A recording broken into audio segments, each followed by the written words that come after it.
Kaya tara na at makiawit kay Starkada Celine David!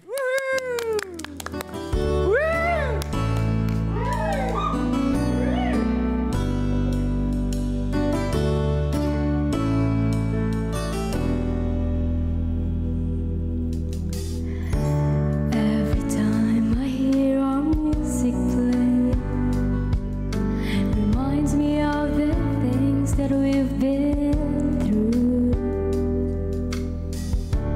In my mind, I can't believe it's true. But in my heart, the reality is you. I am all alone without you. My days are dark without a glimpse of you. But now that you came into my life, I feel complete. The flowers bloom, the morning shines, and I can see your love is like the sun that lights up my whole world. I feel warm inside.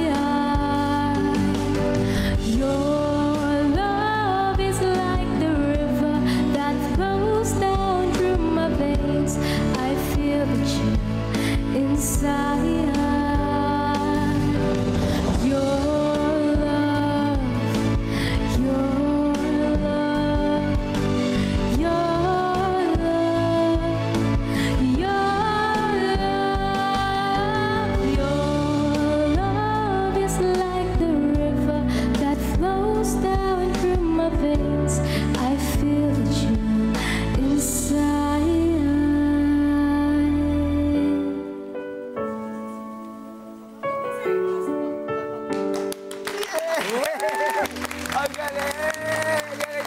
Ang galing! Ang galing! O, isa pa.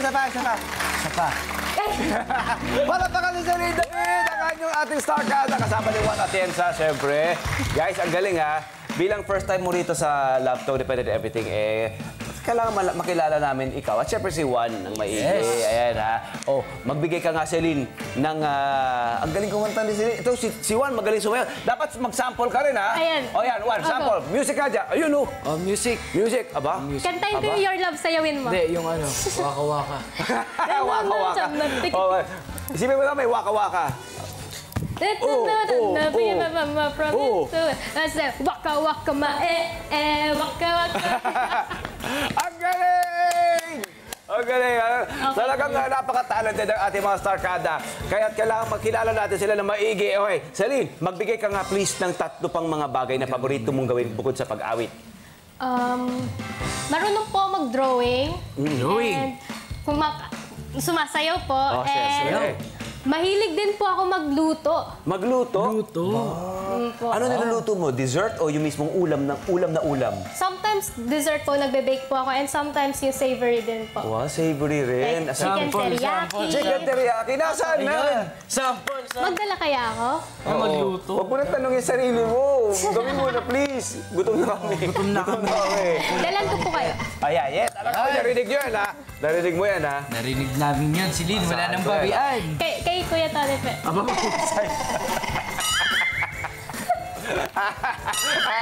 sorry, Juan. Oh, ito naman si Juan. Kung hindi ka nag-artista, ano ba ang nakikita mong dapat gagawin mo? Sana. ngayon po, hindi po ako nag-artista. Siguro po yung, sa tingin ko na ginagawa ko po ngayon is, runway modeling. Wow! Taray! Ayos ah! Kasi dati po sa Davao, sumasali na po ako sa mga modeling, pageant.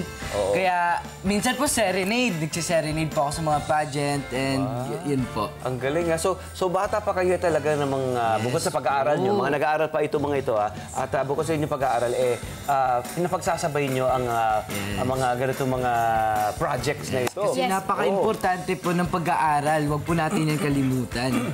loob. And sinusuportahan din po kami ng schools namin. Very good, very good. At syempre ng mga magulang niyo at pamilya niyo. Yes po. Oh, very good. Very good! Very good. Okay, kaya niyo ng dalawa, patakbuhin ito programa, ha? Kayo nang bahala, ha? Okay po. Ayan. Okay, so Juan, kakanta po si Juan Atienza. Ayan. Sayo pa, Talent ha? show tayo. O yan, dahil nga malapit nang ihandog sa publiko ang Road to Yes. Starcada! Lapit na po yan. Ayan, kwento niyo naman kami kung paano ba kayo napabilang dito sa Starcada, sa Star Center. O, ikaw ba, natin. Celine? Ano yung audition nyo? Yung unang araw? Unang araw po, sobrang Ninervyos pa. nervyos po talaga ako. Pero syempre, hindi po tayo magpapatalo sa nervyos. Inantahan ko po sila, inartihan. Inartihan? Yung inartihan Drama-drama. naman, yung Inarte. yung comedy naman. Comedy. Napatawa ko naman po sila, thankfully. Oo, kasi may comic timing itong si Celine eh. Parang gusto mo maging komedyante rin bukod sa dramatic actress, Opo, do? komedyante Kasi din. masayahin Ako, si Celine. di pa ako nagsasalita, tumatawa na sila sa akin. Talaga, sabi po, Pero nagdrama ka nun. Pero nagpapaiyak ka ba nun? Ewan ko po. Okay. Ikaw naman, kamusta yung audition mo noon? Sa akin po, yung audition ko, ano po, hindi po expected talaga. Oo. Kasi syempre po, taga Davao ako. Oo. And yung may something po kasi ako na sinalihan sa Davao. Which is acting workshop po yun. Acting workshop. And napag-desisyon na namin na pumunta dito sa Manila para mag-audition kung saan-saan yun po. And yun, bigla kami napunta dito sa Net25, nag-audition, and umuwi na kami. Pag uwi namin, tumawag sa amin, nag-call back. Sabi po na, kailangan andito na si Juan kasi magsa-start na yung workshop. So sabi ko, hala, nakauwi na kami. Nandun na kayo sa ano noon? Opo, andun na po talaga kami sa Davao. Parang pag-uwi po namin, pagtulog namin, kinabukasan nun, tumawag. Tapos? Kaya yun Hindi po. nag-impake na ulit. Nag-impake po kami ulit. Tapos yun, nakagastos po kami sa ticket. Ayun. Investment naman yun. Yes. Ronaldo. worth it And- naman. Napaka-worth it. Oo. Dahil sa Net25, napa-improve lahat ng skills namin dahil po sa workshop. Kaya malaki Thank po you, yung thank you po. malaki po yung papasalamat namin sa Net25. Dahil Hello po mga Kanet 25! Si Kuya Tony Pet po ito mula sa Love, Tony Pet and Everything. For more Love, Tony Pet and Everything updates, just click on our subscribe button and follow us on our Net25 social media pages at Net25 TV and at Net25 Entertainment Facebook. Magkita-kita po tayo!